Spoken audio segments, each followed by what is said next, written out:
In November 2013, almost 8 years ago now, a Parisian practitioner called Naïm travelled to Dusseldorf to train with some of the German guys.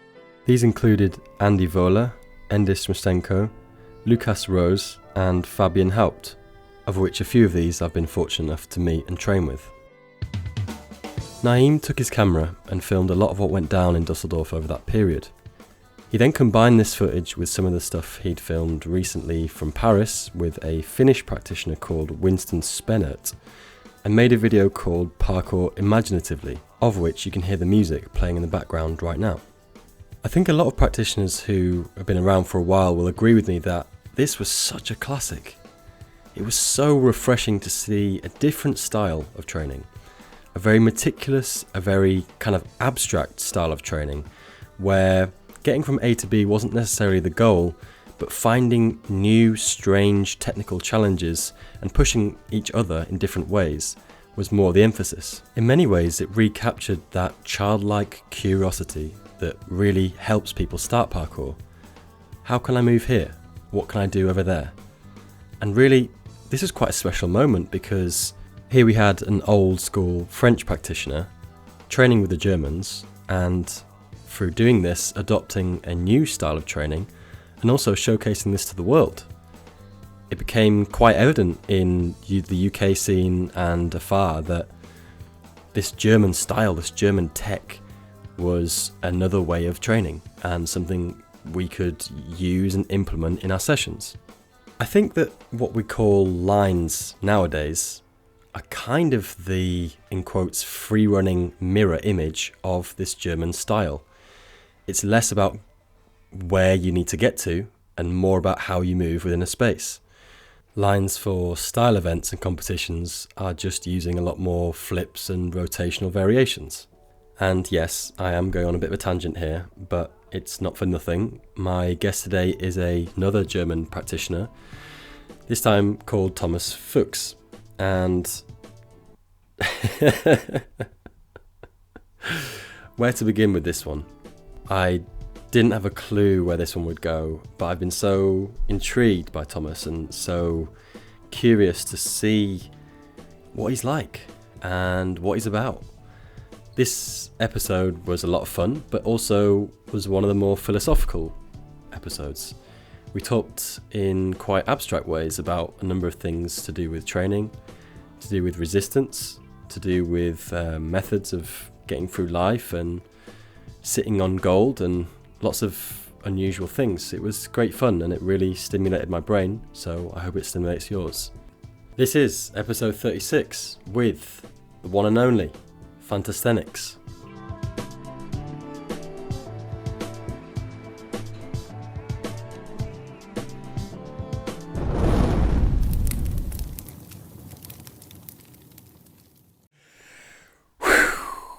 Okay, and we are back. We are back. Cool. Hello, Mr. Fuchs. Yeah, Fuchs. Fuchs. It's the fox in German. And I have got a lot of jokes in school back then about my name and so. Yeah, that sucks. But yeah, welcome. It was funny. Welcome. I'm so glad to have you here. I don't know where this is going to go. I think you're Neither do I. You're a fascinating individual, and I was really keen to have you on and just explore your mind. So the floor is yours, my friend. Thank you so much for being here. Thank you. Yeah, for sure. So first of all, for the listeners, what does Fantasthenics mean? Where did that name come from? Tell me about it. Okay, it starts back in 2015, and on 15/11/15 I started calisthenics, which sounds similar. And I started because I was doing inline skating with jumps and stairs and so on. And I wanted to do something for my upper body, not training my upper body for some years before. And when I fell, it felt awkward. And so I looked up and I found this calisthenics thing. And I found some exciting ebooks about it. And I started after a weekend of intense studies, I started calisthenics. And I started to learn push-ups again. I started at that low level. And after 3-4 months, I did my first pull-up and so on. And then I wanted to have more creativity into it.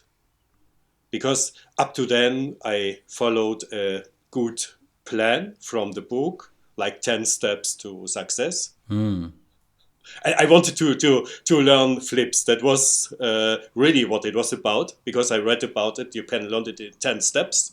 And but the book said you have to train your body to some strength too. You have to acquire some strength too. So I said, okay, well, if this is necessary, I will do it. But I got a bit tired of it. I got bored, and I looked for some more interesting ways. And I created a username with fantasy or imagination. This is what Fanta means. And sthenics is the second part of calisthenics. And in Greek, it means also stenos. Sthenics is strength or power. So it could mean Fantasthenics, could mean strong imagination, or it could mean fantastic strength. So how you want it. So I see. So, and when did, if you don't mind me asking, how old were you when you started this calisthenics practice? 47 or 48. It was into end of 2015. So I might have been 47. I would have to calculate this. Yeah, and what's your life been like then? Have you been a very sporty person, or is that something that's only come about over the last decade or so? I have always been a sportive person, so at least cycling or running or swimming or some of that. And in some periods of my life, I did martial arts, different martial arts like Wing Chun, and I did this inline skating thing, but more the acrobatic part was interesting for me. So I did always some sports, but not intense as intense as I'm doing now. So when I was studying, I did martial arts like up to 6 times a week. Wow. Not always, 2 to 6 times a week. It was very interesting. You could learn some mixed martial arts things. Non-competitive, but you could learn from different teachers, from 5 or 6 teachers, and you could then test what's the best for you. And I was excited about this. So this has been the most intense period before now. So like 30 years ago when I studied. So, but now is maybe more intense. Yeah.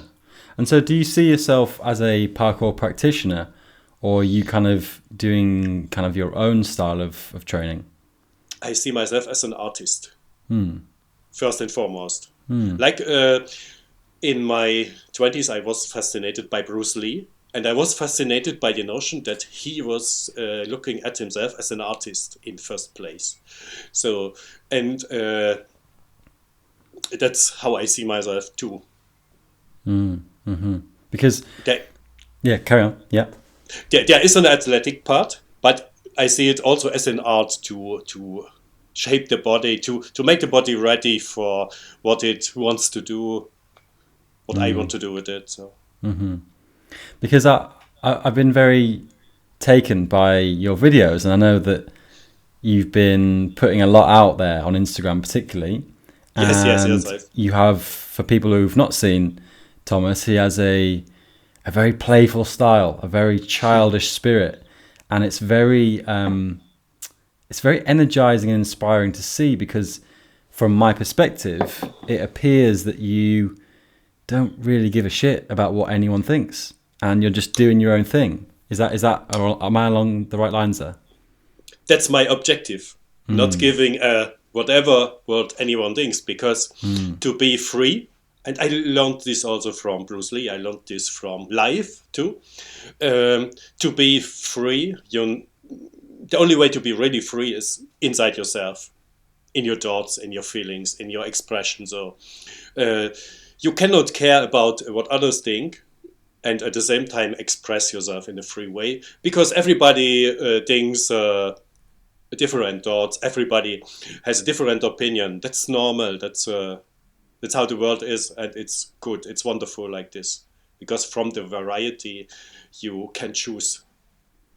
So, but you cannot be dependent on what anyone else thinks, and express yourself freely.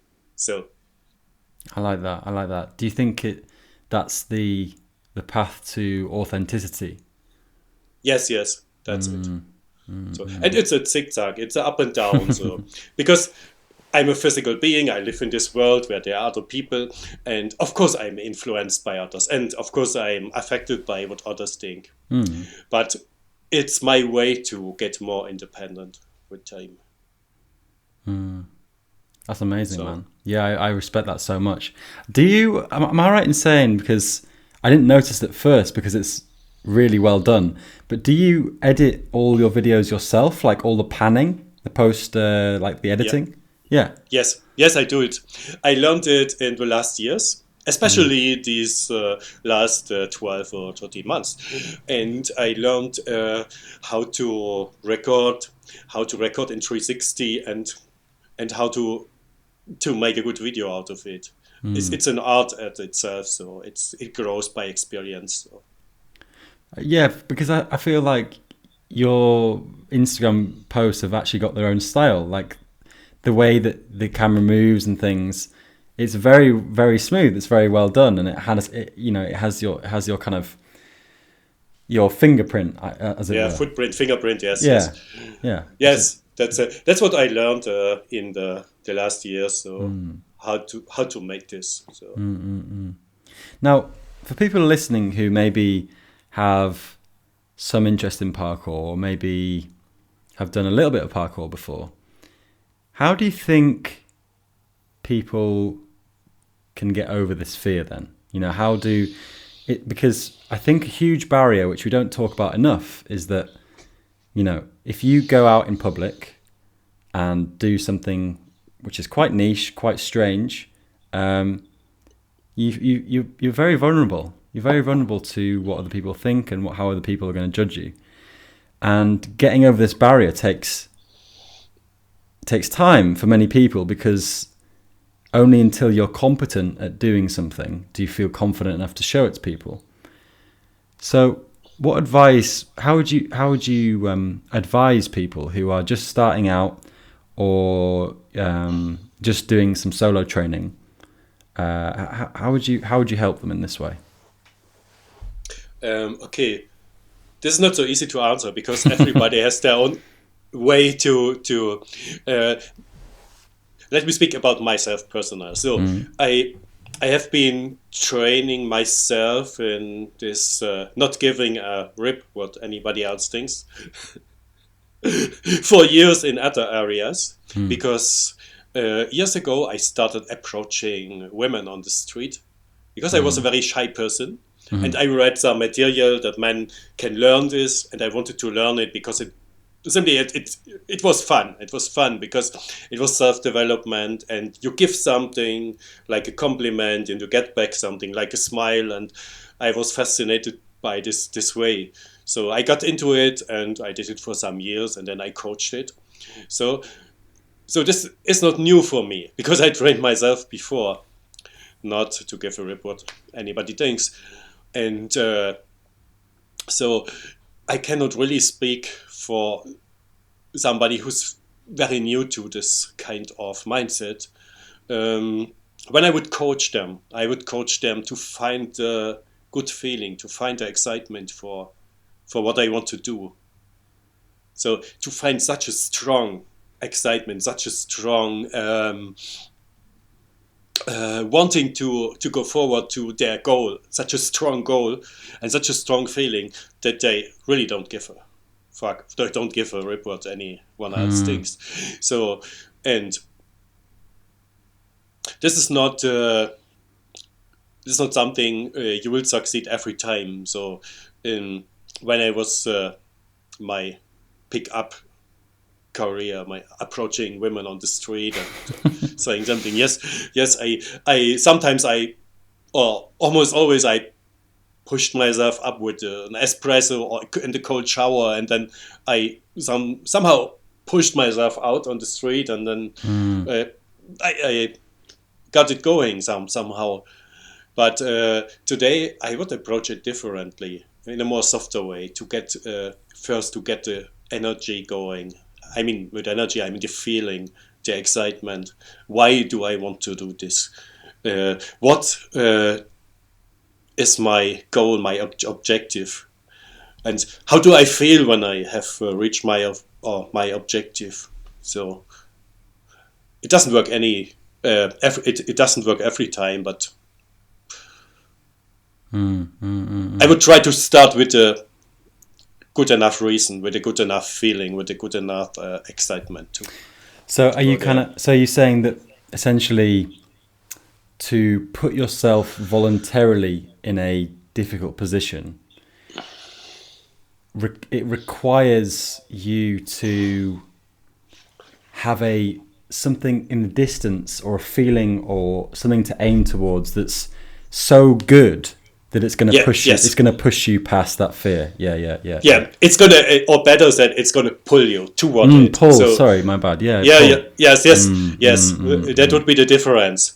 Pushing is something that can work, but it creates an inner tension, and I know this from experience. So sometimes the only way is, if you want to do it, is to push yourself out. That's clear. But the better way is always, if possible, to create, as I want to say, a pulling, a positive, because then it's not difficult. Then it's not a difficult situation. Then you go out and it seems almost nobody can hold you back. Nobody can hold you back. You have to go out there and work on your goal. So I remember this for myself from parkour. I consider my starting point for parkour, though it was gradually, I consider in December 2016. It was dark, it was rainy, it was cold, and I sat in a coffee and I studied parkour tutorials. And I had the urge to go out and try this now. So I found some street lights and some rails there, and for, I don't know, 1 hour, 1.5 hours, I don't know, or even longer, I trained walls. I never trained before, so and I filmed myself, and it was a good video. You could see almost nothing, but it was an exciting video, and it was an exciting evening. So, so interesting. Yeah, I think this feeling for me when I first started was, it came from videos as well, and that's the power that people have with making content that they don't always realize, because they create a sense of becoming. Like, what can I become? Like, as in, I was watching Storer and Storm and those guys at the very beginning, and people like David Bell, all the old videos, and it's like, wow, I could become that. So I think you're right. That sense of pulling, exactly. Like my potential is somewhere. I want to pull myself towards that, and that's it. Yes. And I dealt with humiliation and backlash and comments. I still do, but like it's not enough anymore. The passion and the drive and the pulling is too strong, and it's just I'm maybe I'm not at your level yet, but I think I am getting there towards really not caring as much about judgment and negative feedback. What you said is ignited something in me. I could do that. Tell me. Because what you said, I could do that, because that's exactly what pulls me forward. And I remember my first parkour video. I was living in Paris at that time. It was in 2006 or 2007. And I watched my first parkour video of all times. Some guys jumping from roof to roof. So I don't know which team, I completely forgot. But the feeling was, maybe I could do that someday. So it was more a feeling. It was not these words or so, but it was more a feeling. And then I forgot about it. But later I remember this feeling. I could do that. And I guess you mentioned the sort of the pull as well. Sorry, the push as well. I guess pushing is yeah. I get more. I guess it can work, but is more negative. So pushing would be like, Yes. if you don't do this, you're a failure, or if you don't. Yep. If you carry on like this, you're not going to get anywhere. If you carry on, never, approaching girls or getting into dating or anything, then you're never going to ignite something between you and another person. So maybe that's a way of viewing the push sort of thing. Exactly. I know I could express it with NLP. You know what NLP? I studied NLP because I'm a life coach too. Neuro Linguistic programming. Oh, okay. I've heard of that. Yeah, tell me about that. Yeah, yes. Tell me. So there are two kinds of motivation. There is I know it in German, but try to find the right words. Going towards something. Yes. That is the pulling, what we said. Mm-hmm. And going away from something. That's the push. Mm-hmm. So, and the towards motivation, of course, is the motivation who gets you towards something. And the pushing away usually doesn't work because everything you push away, you still have to focus. You focus on the thing you want to push away. So, but it works like this for me sometimes when I go out and I just start something, I start focusing on my body, I start moving, I start some yoga, some stretching, and then I get the pulling. Then I get some idea. Okay, I could do this parkour move. Yeah, or I could just get on my bicycle and ride around and find a good spot. So then I get this going. So I have reversed it a little bit then. And do you mainly train alone, or do you train with other people? I train mainly for myself. It's just the easiest way to go out.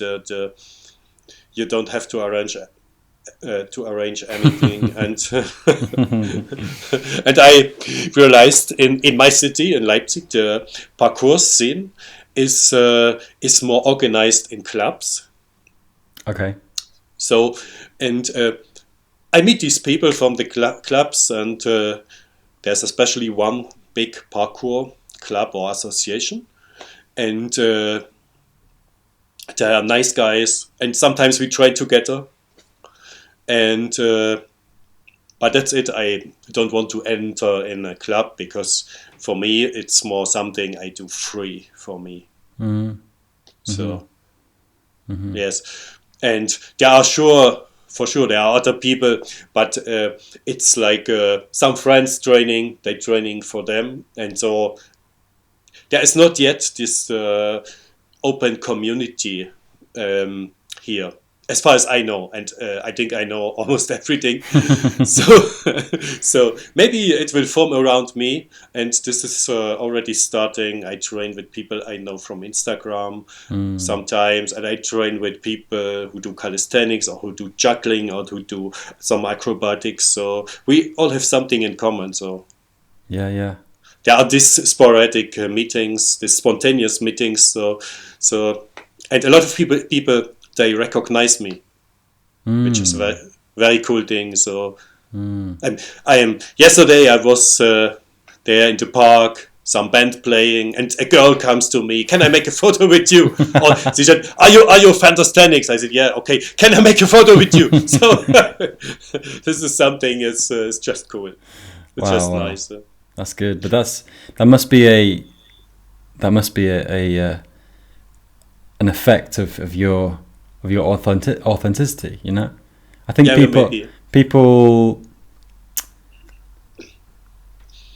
people it's easy to judge negatively, you know, people such as yourself who are doing very niche activities, like everyone in parkour, but at the same time, people do kind of come to you at some point. Like, people are interested in authenticity because deep down, all of us, I think, would quite like to be free and be able to express ourselves how we want to. And So I can imagine that people come up to you and are drawn to you. Are drawn to, yeah. I have some interesting stories about this. Last summer, I went often to the lake. It was hot, and I did my flips. And at some point, a bunch of young people in like teens or beginning 20s, they started to shout at me or to, "Hey, Fantasthenics!" So, and yeah, it's all teens, I think. So they met there after school, and they asked me if I want to play with them volleyball or and then they jumped with me into the water, and then they connected to me on Instagram, and they asked me, when do you come back to the lake? And and even now, a year after, all during the winter, I met one or two of them, and they always say, "Hey, Fantasthenics," and I met them on the ice when it was frozen, on the frozen lake. And they asked me, "Hey, do you want to play catch with us?" And I say, "Of course, so why not?" So I think we played catch over all the lake on ice skates. And so, yeah. That's nice, man. Yeah, I guess if you're outside often, you are going to have these encounters, you know? Yes. Especially during the lockdowns, I had lots of these encounters, and I met lots of people with whom I connected on Instagram and YouTube. Also musicians and yes, calisthenics guys and so on. You remind me of a very, very good friend of mine who lives in York, which is my city, and he's just outside so much. He's always doing something. He's always training somehow. You know, he'll go out and he'll start like karate kicking lampposts and stuff like that, and he'll do wrestling like with his friends on some fields and just all the time. Like I walked past him yesterday, and he had like this huge piece of framed art that he just found from somewhere that someone had just left outside their house and had just said like, "Oh, anyone can pick this up," and he's just carrying it through town, just like, "Hey, look what I got." And he knows so many people, and I just, you know, this sense of play and this sense of kind of natural encounters with people. I find it quite rare because, and I can see the problems, because if you don't have lots of natural encounters with people, it's no wonder people are feeling anxious. Like, oh, what do I say? That they're going to come over to me. What are they going to? What should I say? What should I think? It's like, man, like, I just feel like we need to, if we get out more and just relax and just be like, you know, I don't have to worry about how this conversation is going to go, and just be excited about meeting and being with someone, you know, like. Maybe that could help us just reduce all this social tension, you know? Yeah. maybe it's an inside job more. So then it's more a way of thinking. So. So you say you're. Do you teach parkour as well as other things? Are you a specific parkour coach or? Not so much. I tried some of it. I don't feel a strong pulling towards this coaching thing. So yeah, but I tried something. I trained with a bunch of wild boys of 7, 8, 9 at age, and it was an experience. So because these boys were very free, they going to free schools.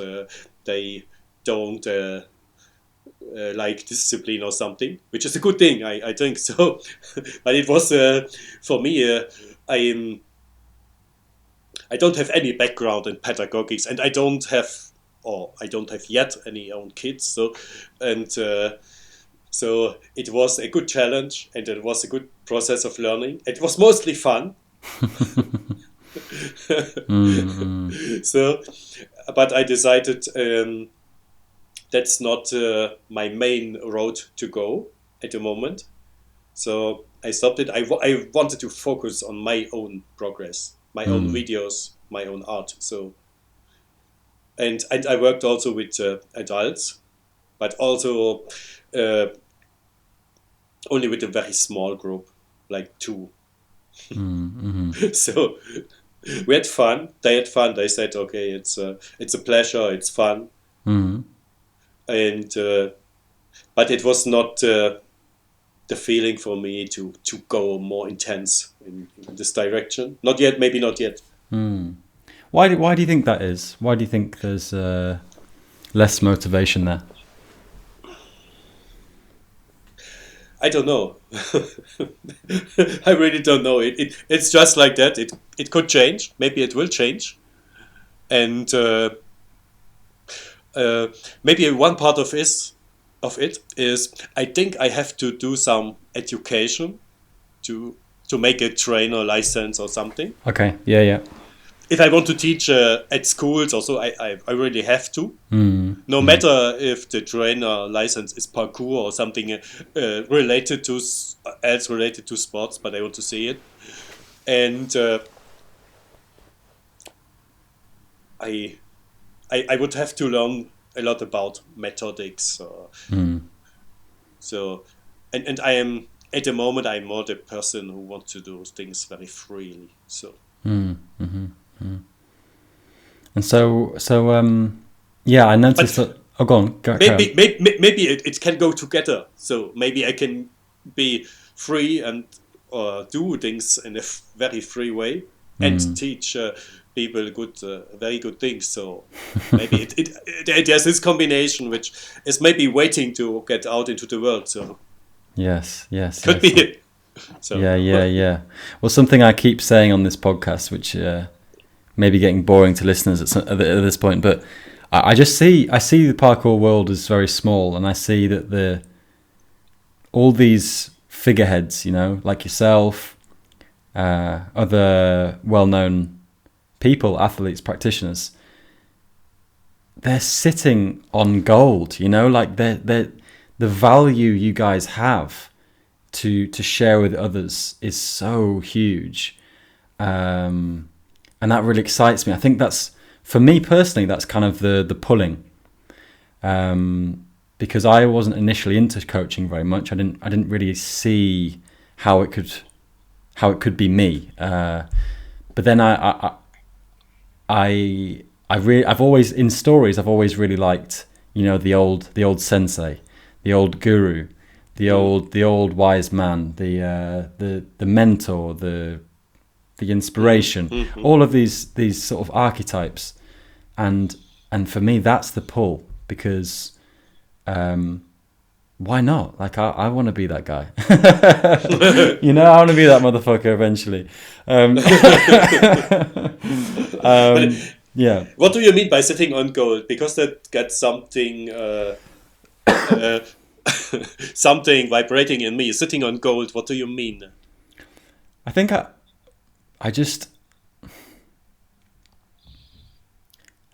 I feel like there's so much that you could give. Like I really think that the experiences that we're having in parkour are so isolated to us at the moment, because not many people do parkour. And there's millions of people out there. There are millions and millions of people, and many of them enjoy sport in some way. Many of them enjoy exercise in some way, and many of them are looking for challenge in some way. And we're here. We're sitting on gold. We have this amazing practice. So this is what kind of motivates me to push coaching and coaches. It's like, look what you could give. Look what you could give to people, which will help you. That's the other bit of it. It helps you as well. Yes. So that, I think that's kind of what that's the image I have in my head. Kind of. Yes. And, you pulled me a little bit more towards it. So yes. What you said. So I get. So I still have this inner hurdle that I think I need to go through. Let's say a coach training to get a license or something, which something in me says, "Oh, I don't want to really do this at the moment." So, but maybe I don't have to. So, so this only to show me that there are still contradicting energies, contradicting thoughts inside me. So. And you know, I hope you don't mind me saying this, but especially in your age group, you know, so many people that I see, that I know, have just given up. Like they don't play. They don't explore. They've lost that childhood curiosity, and that's what fascinates me about yourself, because it seems like you're still in that kind of mindset, and you embody that mindset, should I say? This is conscious. I consciously go toward this mindset because I learned a lot of different philosophies of life, and I learned a lot of things that didn't work for me. So I grew up in a dictatorship. It's like the German, the GDR. So, and I was born into a world where basically I observed so many things I didn't like, and as a boy, I asked myself these questions: what is the sense of all of this? What is the meaning of this? And why are people so mean to each other? And so, and I asked these questions, maybe not with these words, but every day I felt this strong discrepancy between the outer world and between my ideals, my what I felt would be right. So, and basically, the people my parents, my teachers, my bosses, and so on, they taught me to apply myself to work hard, to struggle for my goals, and I realized that didn't work. So that's so I had a lot of things taught to me from other people, from adults, that didn't work for me, for my life, for my personal life, and that was a good thing because so I had to search for myself for the right way to live. There was nobody telling me, at least in my environment, nobody who could teach me how to live. So they all had their own ideas, which basically or mainly didn't work for me. Some pieces of it did work, but basically it didn't work. So I had to search. I had to continue this constant search for a good life, for a life that feels good, for a life with meaning. Because in the beginning I wanted to be like others because they seemed more happy. But when I reached goals like having a girlfriend or having lots of money for a while, it wasn't really what I wanted. So I realized that, okay, I had it, but it was not, there was still this feeling that that's not it. So that's not really what I wanted. So I mean, it was a good way. It was a cool way. So of finding out what I want. So yes, well, I found this philosophy. So to what I'm living now. So it's the result of all these let's say 50 or something years I lived. So where I tried different things, or different ways of thinking, and so on. I can definitely relate there. I think you must have read the Way of the Peaceful Warrior. Yes. Book? Yeah. I still think about it now. I've only read it once. I still think about it like years and years and years on. It's a powerful book, and I remember. I think it's in this book. He says Socrates, the old mentor, says that sometimes you have to go to the places you don't want to go to understand what you what you want. Yes, it works. And it's kind of true. Like, I mean, if you're in the position where you can explore life's different realms without hurting people in the process, then you have options to explore. You can try things that aren't, in quotes, you know. And I found these things very, very interesting. Very, very interesting. You also say, I noticed that on one of your posts, you said that my prime time is way, way ahead. And that's a lovely thing to say. Tell me about that. What do you envision? Yeah. What do you envision for yourself? Yeah, because I feel it. So it's more in a general sense. So I know that I can much, much more accomplish than I did in all areas of life. So also in parkour, I can do much more, much cooler things than I do now. But now it's okay. So, and but that's it. It's a feeling. So it's a feeling based on my current life philosophy, and yeah. You feel there's greatness yet to come. Yes, because all of my life I have let's say accumulated lots of wishes, so desires, dreams. So there's a lot of things to come true. So And do you think that enjoyment is the real aim of parkour? yes, it's the real aim of everything. So and it's a real way to make progress. Yeah, it's so interesting because I do see a lot of younger people training, and they're so hard on themselves. They're so frustrated in themselves because they don't feel themselves succeeding. And are they? Maybe they're after the wrong thing. Maybe they should be just enjoying the movement itself. Maybe, but you can't force someone to enjoy something as well. It's difficult. No. They're on the same way I was, and I still am sometimes, to exploring things they don't want and they don't enjoy. And someday they will find a better working how do you say, a better working way of thinking, a better working attitude towards themselves. So, but it's not wrong. They are going through some contrasting experiences.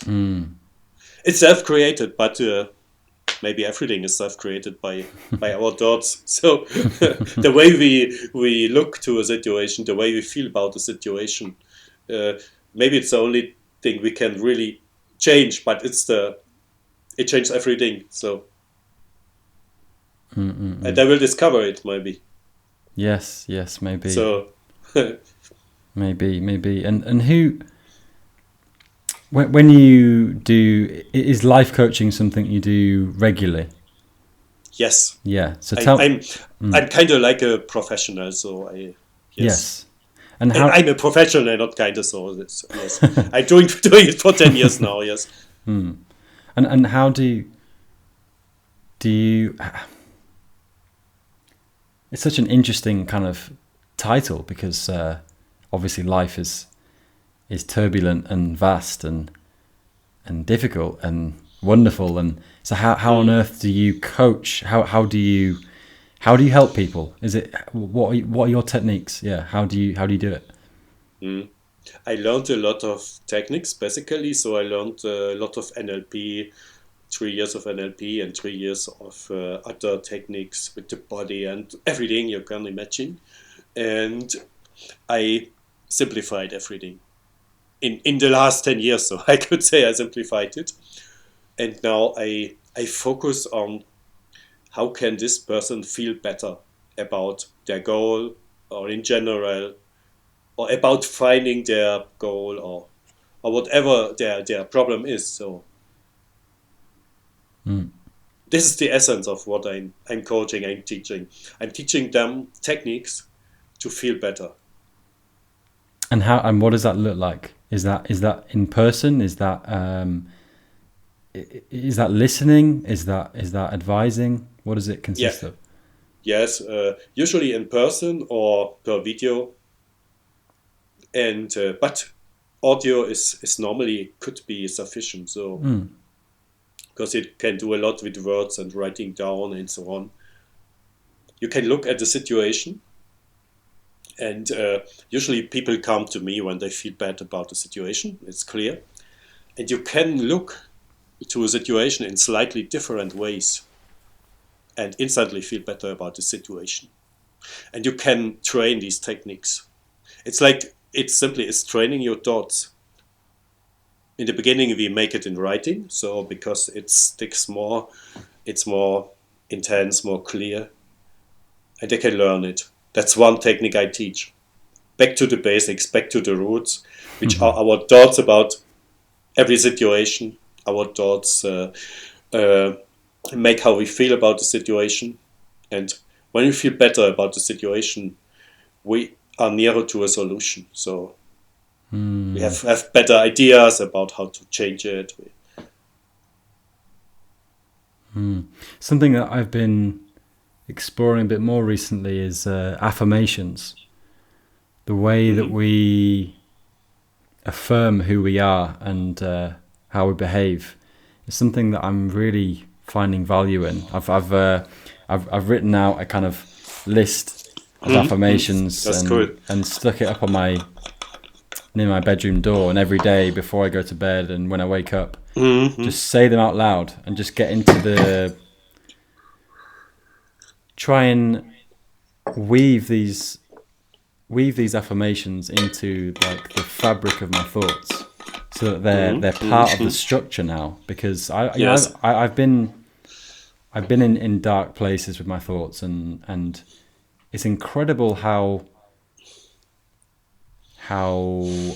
consuming and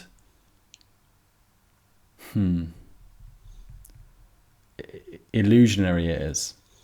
It's not actually real. It's like a trickster, that makes you try and think that you're worthless.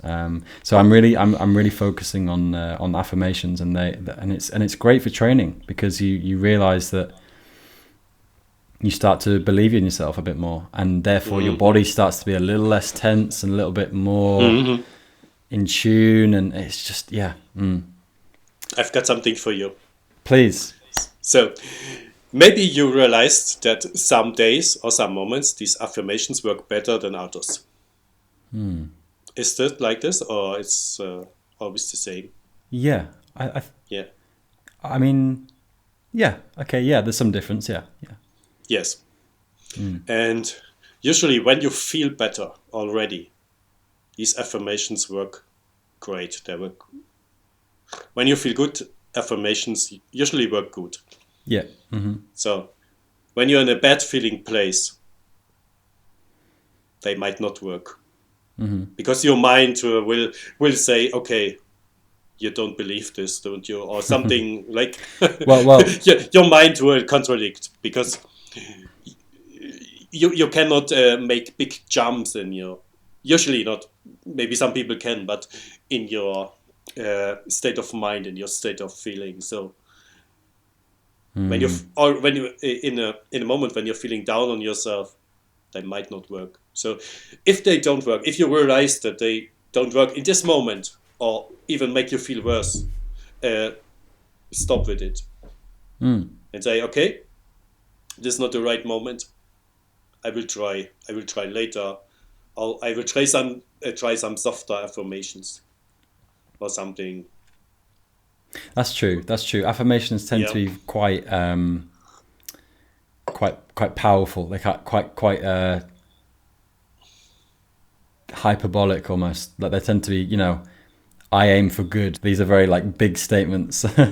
So I definitely, I appreciate that. Yeah, I think I can see that. Yeah, it can be a very big jump, especially if you're. I think if I'm not feeling too good, I actually just forget. Like I actually forget to do the affirmations in the first That's place. a good thing. That's a good thing. That's yes. Because listen to your feeling. If you start the affirmations and you feel better or even better than before, it's the right moment. If not, just say, okay, later, alligator. Because I'm working with kind of affirmations with my clients, but we together make them up based on the moment, based Okay. on the feeling at the moment. Mm. Usually I can feel similar as the client does, not always, but I have a good intuition. Mm. And so I propose something which with a good probability works in this moment. But it's always different sentences. So it's like a flexible affirmation, so based on the feeling and of the moment. That's what we do. That's what I do with customers. I do also other things like meditation, like quieting the mind in some way, whatever works. So Yeah, whatever works. Yeah, for sure. I definitely think this point of flexibility is extremely important with in coaching, because there's been occasions where I've been conducting a lesson or with a group or with one person, and as life goes, something changes, something unexpected happens, and you either kind of try and roll along with it and try and not to let it grab you and say, oh my god, something bad has happened, and try and roll with it and think on your feet quickly, and you do get better at it. I feel definitely not panicking when something doesn't quite go right, and just kind of thinking, because like sometimes something will go wrong and a kid will say something or have an idea that's actually brilliant, and I'm like, okay, let's go with that, let's go with that. And so I think the flexibility in coaching. Good stuff. Wow, the time is flying by, my friend. cool. How nice. But yeah, who's inspired you then? I know you mentioned Bruce Lee before. Bruce Lee, of course. It was, I think, in my teens and 20s, I was a big fan. I'm still a big fan of him. I read his philosophy and I watched his movies and so on. And I mean, there was also martial arts teacher who inspired me, like Bruce Lee. Was like a super personality, and he was extremely good also in what he taught, and he made it for fun. He didn't do it for the money. He already has had enough and so on. He was like instructor at the special force, secret special force unit somewhere. I don't know, but he was very good at it. And he did this for fun, and his personality was just very energetic, very exciting, and he one of his principles was he was, I think he was 40 or 40 something at that time, to do everything and do it better than his 19-year-old recruits. So he did like less 70 pull-ups or something. It's okay, I just want to do it. So Wow. Yeah. yeah, and because he wanted to. So. But it was a fascinating personality. He remembered everything. So we were like 30 people in this group, and not everybody was present every time. Of course, we were 10 or 15, and so in the trainings also. And he remembered. Okay, 3 weeks ago you have been training this with this guy. So now the best would be to train this technique with this guy. So he remembered this. So. I think because he wanted to. It was just he had pleasure with what he was doing, so with us. So Yeah. that was a big influence. So I want to be a bit like him and so. And currently there are Dom Tomato is a big role model for me. So okay, tell me why. What inspires you about him? yeah, because the guy is very focused on what he does. So and I mean the personality, just the personality. So I literally when he currently is or was in England, and I just can imagine. I just in my mind I travel with him, and I'm there with he's with the Storo guys, or he's with somebody there. It's just the personality is fascinating for me. So it's not only the parkour. It's great, of course, yes. So yeah. One thing that actually really does inspire me from Dom is that he really encourages and hypes up everyone. You know, it doesn't matter what level you are. He will support you, and he'll get excited for you. It doesn't matter what level you are. I do appreciate that about Dom. I really do. Because I think that it will mean a lot to people that he's excited about what you're doing, you know, especially if you've just started, or if you don't have much experience. So I do appreciate that about Dom, and also his disgusting ability as well. Yeah, he shows what is possible. So he does. He's a strange one because I've spoken about him a few times on the podcast, and he's doing stuff that's never been done before. But that kind of reminds me of the founders. Like he's breaking new ground, and he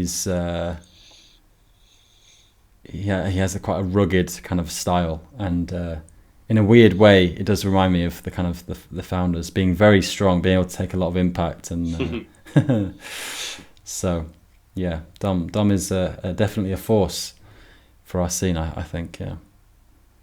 And what do you think about? Because I noticed that you train in. Do you let any weather condition stop you? Rarely. Rarely. It happens. Yes. Yeah. But I ask myself the question: would I feel better when I train, or if I train not? So, and almost always the answer is I would feel better when I train today. So even if it's a little bit, even if I go out into the rain, I do 20 minutes or 30 minutes of something. So it's better because I'm doing something for my goal. I'm walking towards my goal. So so it feels better in the end. So I do it. So yeah, I guess that's a sense of discipline, really. It's not really discipline. I don't like discipline so very much because discipline for me means forcing yourself to do something, and that's not what I do. Because this question, would it feel better, means okay, I feel better when I train. Maybe not in the moment I go out into the snowstorm, so maybe then it's but basically during and after training I really feel better about it. So I feel enlivened, and I feel I have accomplished something. I have done something for my objectives, and so it's really a question of feeling like everything. So it's basically a question of letting myself pull toward my goal, even if there in the beginning is a little bit of pushing and inside the mix. So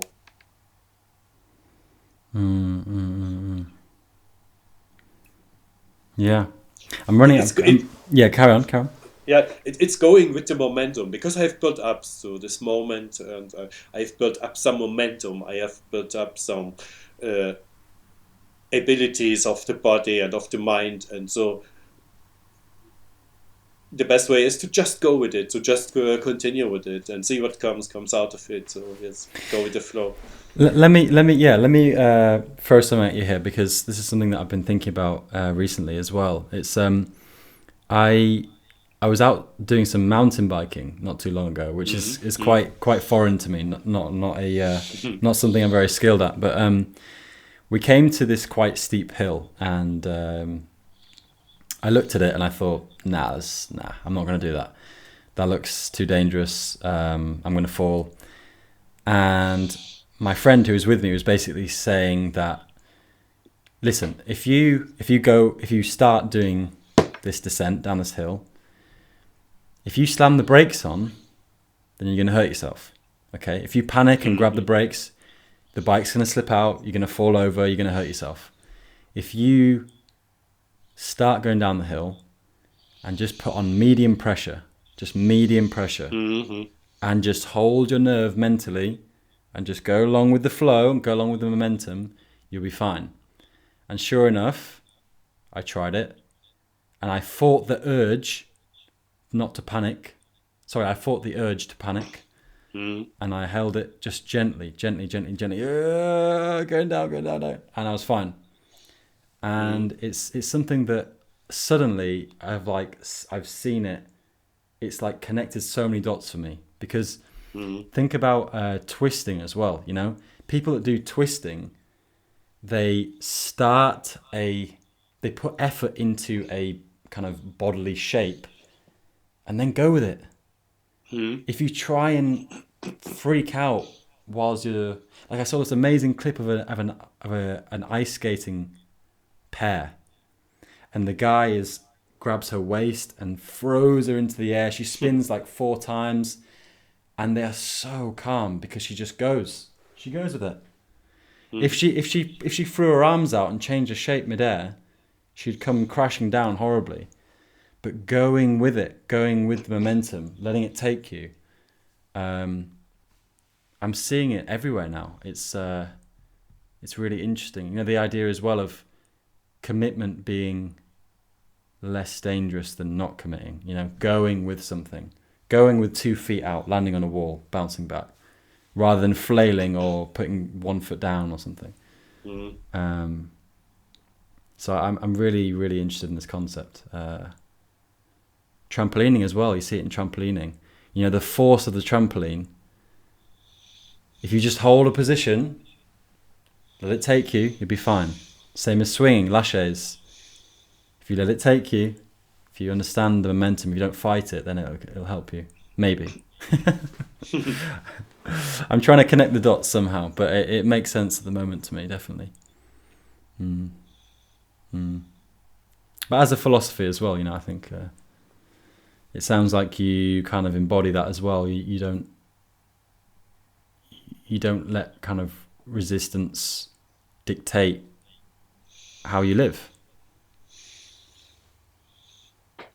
That was a bit too philosophic. I don't know. I didn't really grab this now, because what do you mean by resistance now? As in, I think it seems like you. we are on a good path, I think. But yeah. What do you mean? It seems to me that you don't let.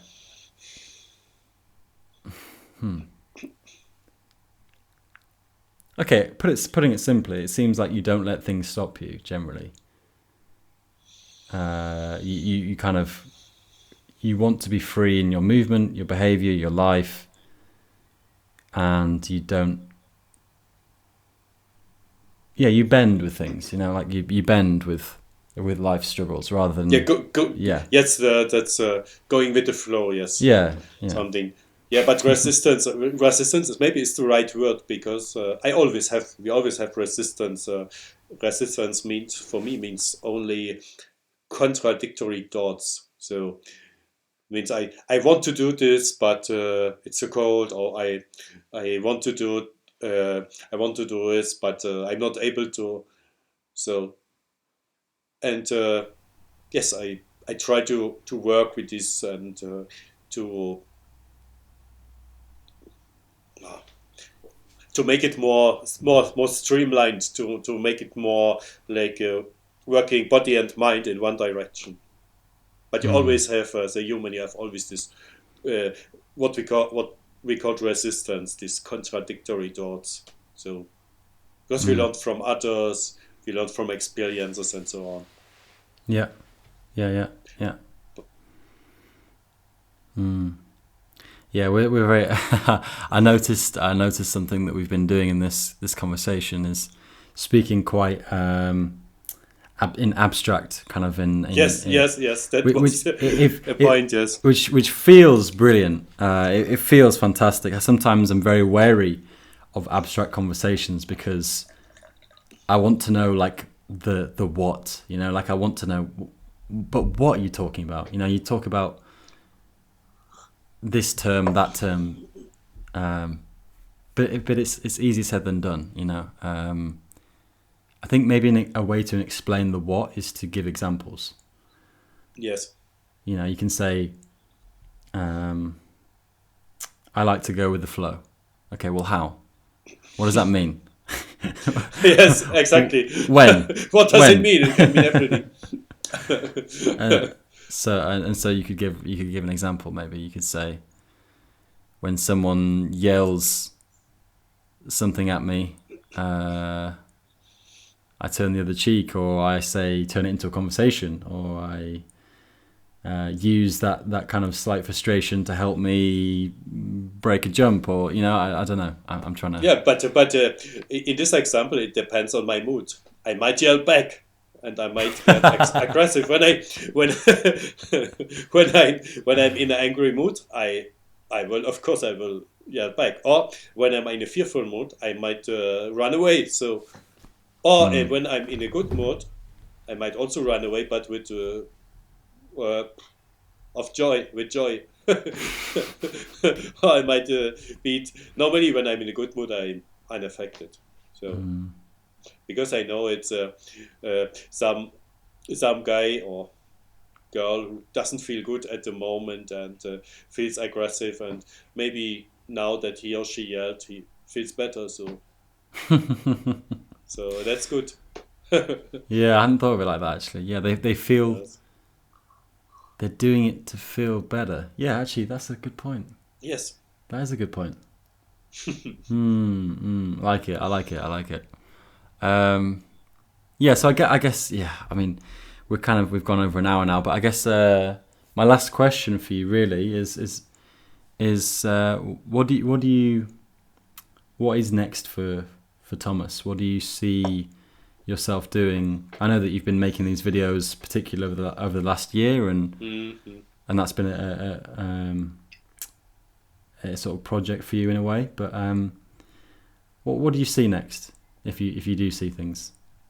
So I see it's more general. I see, of course, I see growth on Instagram and YouTube and social media, and I see growth in my community, and I see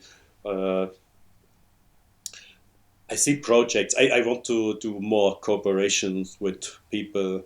I would like to do YouTube videos with other people, so like cooperations, and I think I will travel again more in the future.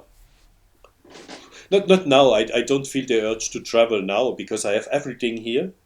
So I could dream of a train for training and so, but more cooperation, and I see more income from this parkour and creative expression. I cannot say exactly from which sources. Also, could be sponsoring, could be even be coaching in the future, could be sources I don't know about it yet. So, and generally, I see my life improving.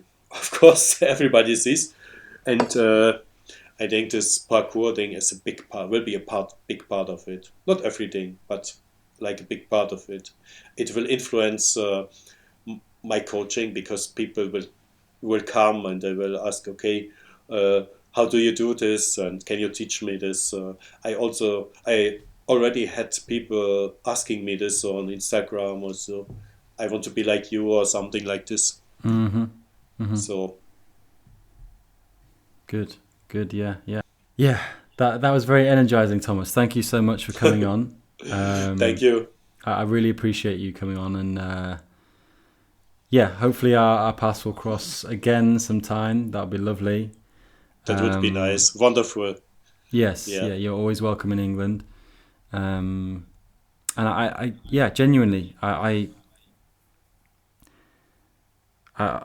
do. It's hard to explain. I do feel something very.